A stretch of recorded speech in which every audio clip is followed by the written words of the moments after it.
Hello there, Mad Mike here, and welcome back to the channel. And today we are going to go on another rant because an advertising department shot themselves in the foot again. And more specifically, the Godzilla versus Kong advertising. And I mentioned this actually in my trailer review for the first trailer, and most of this actually comes from the first trailer. Some of it comes from the toys and stuff like that. And fair warning, going into this, there will probably be spoilers for Godzilla versus Kong. There will probably be a lot of spoilers for Godzilla versus Kong because they've given away probably half of this damn movie in the advertising and the toy campaign. And there are reasons for it. I'm going to go over that, and there are some things that they legitimately fucked up, and I'm going to go over that as well. So again, if you don't want to be spoiled on this film or you haven't been paying attention to it, click off of this video right now. Do not continue. Okay? And I'm going to put spoiler warning in the title of the video too, so people don't get spoiled by this. I personally don't give a shit about spoilers, so if you're like me, then you can continue on. But let's go over this. So the first trailer for Godzilla vs. Kong, which I did a breakdown of, there's actually two different scenes in it, and I didn't notice this the first time through, and they're mostly background images. Now, the first image is actually of one of the characters. It's about 3/4 of the way through it, and he's in front of this big blue computer screen. And the computer screen has a diagram on it that says, I think, max energy or something like that, or depleted energy. And the screen has what looks like a diagram of Mechagodzilla on it, which is clearly they gave that away there. And then there's also a very, very brief scene early on in the trailer where you see what looks like some kind of a giant robot that has a reptilian-looking head, or a Godzilla-like head. And it also looks like maybe they're going with the third Mechagodzilla, which is, I think it's called Kiryu. I'm not as familiar with that section of films from the Godzilla universe. But two different scenes in that, which, by the way, people dissect trailers. Like, when I do a trailer, I just I do with the gist of it. I watch it 3 or 4 times. Maybe some things stand out, maybe they don't. There are people that literally dissect trailers on a second-by-second basis. So that means your advertising department has to be on their game when they make a trailer. And Warner Brothers advertising department are morons. And I say that knowing what happened with Batman v Superman when they did the second trailer for that, and they gave away that Doomsday was going to be the main villain on that. And that was really kind of a similar film to this, where it's a versus movie. And every single person who's ever seen a versus movie when it has two very large characters with very big fan bases, none of those characters ever lose. Because what always happens at the end of those films is a third character comes in that everybody agrees should get its ass kicked, and then those two characters that everybody likes proceed to kick its ass.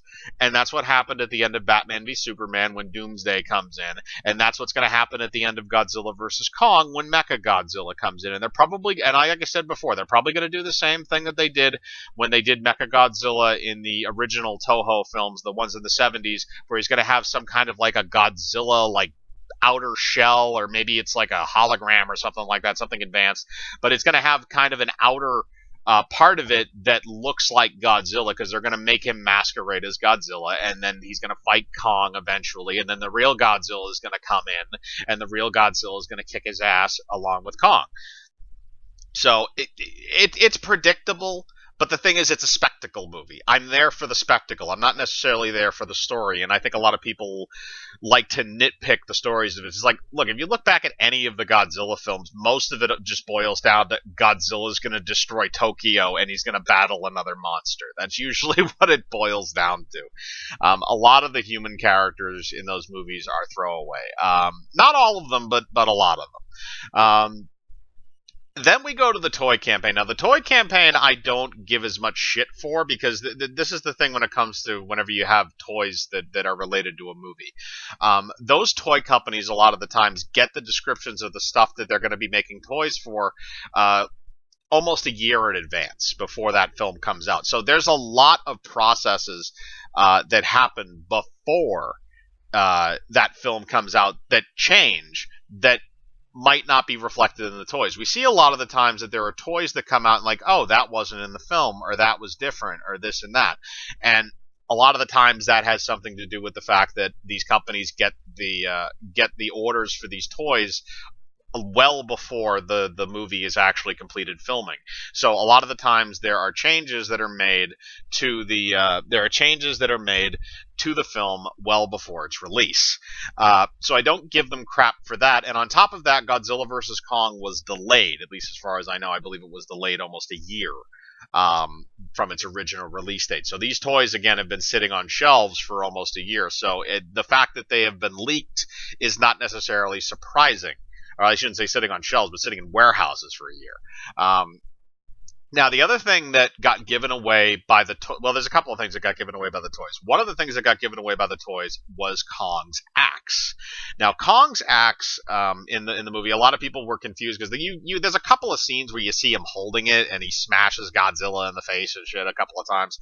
And there's a point in the trailer where you actually see the head of the axe absorbs Godzilla's flame breath, his nuclear breath, and is able to block it, and then Kong is able to come in and hit him in the face. And in the toys, you can actually see that the head of the axe is made up of one of Godzilla's back spikes.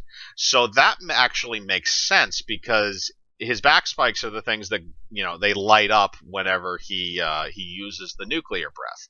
So it probably happened there's an infamous scene from the original King Kong versus Godzilla, the old one, the Toho one, the Japanese one, and it's when Kong shoves a tree down Godzilla's throat, and he smacks him with it and stuff like that. That's probably going to be a callback to it, where Kong's going to take this massive like redwood tree or something like that, and he's going to break it in half or break it off at the base, and then he's going to use it to hit Godzilla. And at one point, he's going to hit a back spike, and he's going to break it off with the tree, and then he's going to get an axe basically by accident. But it is something that is kind of interesting. I do like that.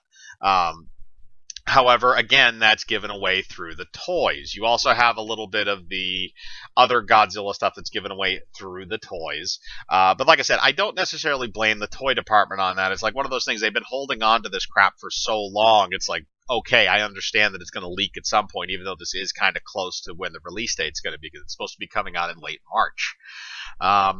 But like I said, the people in the advertising department at Warner Brothers, you need to hire some new people, because you shouldn't be having those fuck ups. And I don't know if that may have also been something, because a lot of the times too, the director is the person who is supervising the cutting of the trailers.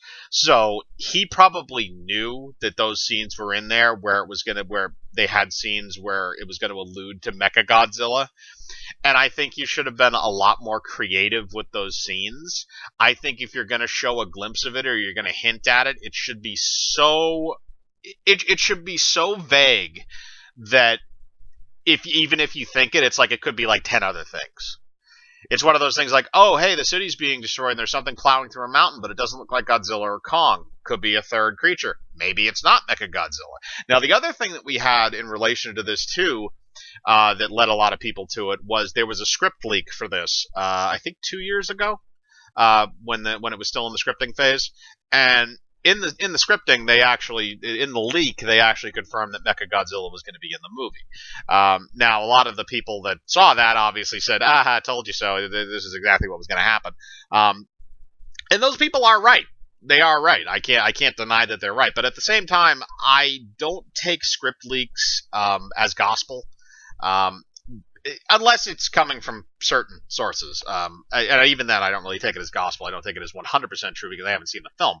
But a script can change a lot in 2 years. And like I said, even 2 years ago, that film was still a year off from filming. So you can make a lot of changes to a script before filming starts, and you can also make a lot of changes to a script during filming.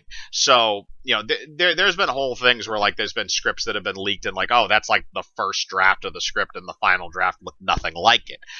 You can say that for a lot of the Freddy versus Jason scripts that came up. There was actually a script for that where at the end of the movie, Freddy and Jason were supposed to go to hell and meet Pinhead, despite the fact New Line Cinema did not own the rights to Pinhead at the time. Which I actually don't think they do anyway. But regardless, that was in one of the scripts. But like I said, during a production period, or a first draft of a script, unless it's a Ryan Johnson movie, is usually not very accurate to what the final film is. Usually, if you find like a second or third or fourth draft of a script, you get a better idea of what's going on with that film. But I just wanted to go over all that stuff because there's a lot of crap that's coming out right now. And the thing is, like I said, I don't blame the people that are making the toys. The only thing I blame the people for making the toys with is that they did put out some promotional stuff that kind of revealed all that junk. But again, that kind of falls back to Warner Brothers because Warner Brothers are the ones that give them the green light to do that. Because they kind of, a lot of those toy companies sign, I shouldn't say sign, but it's kind of like an NDA in the idea, or non-disclosure agreement, kind of the idea where they can't show certain things before the film because obviously spoilers. But Warner Brothers had to give the okay for that stuff to go out. So again, that falls on Warner Brothers, and I think specifically their advertising and merchandising departments. But I just wanted to talk about that because there's been a lot of information that's come out about it. I'm hoping that that's all that's going to come out about it at this point, and they're not going to reveal too much. There's probably going to be one more trailer, I think, a couple weeks before the film comes out, and I pray to God they don't screw that up and they don't give us like a full picture of Mechagodzilla. I think that would be a horrible idea, even though everybody knows it's coming. Leave it for the movie. Let people see it in theaters or on streaming or however the hell they're going to do this. But like I said, that's just my opinion on this. I want to know what yours is. Are you still excited for this movie? Do you know this? Well, if you've watched the video, then you know the spoilers. But are you excited for the movie despite the spoilers? You know, do you enjoy the film? Or I shouldn't say. Have you enjoyed the previous Godzilla films? Put your thoughts in the comments below. As usual, I like to read them. Hit the bell for notifications. Hit the like button. Subscribe, and remember, I live my life free of compromise. Do you?